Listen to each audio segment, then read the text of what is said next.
বাবাজি সাপ কয়টা ছাড়ছেন? ওই যে কালকে যেটা বিশিতপুর দিন ধরলেন ওটা কোন বাক্সই? হ্যাঁ বিশিতপুর। সাপটার নাম কয় কালগুক্ষ। চেহারা দেখেন, এ তো সাপই না, এর বাপ এটা আছে দেখেন। হাসি দেন, এই দেখেন আমার হাতের দিকে লক্ষ্য রাখেন। পোলাপান একটা তালি লাগান জোরে লাগান, যত বেরো স্পিরিট সাপ কেন নয়, ও আমার হাতে কাবু। এই দেখেন বাড়া, সামনের দিকে হুজুররা বসবেন, কোন ছেলে পেলের যেন দাঁড়া না পাই, বসেন। এই দেখেন আমি একটু টোকা দিয়ে খাড়া করি, কারণ ভয় নাই।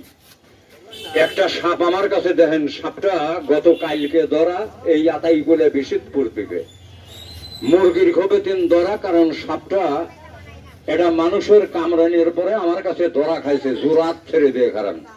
এই হুজুর তুই লড়াচড়া করিস নে বাড়া, খাড়া করি দেখেন তো চেনেন কিনা। তবে যার হাত খালি আছে এটা তালি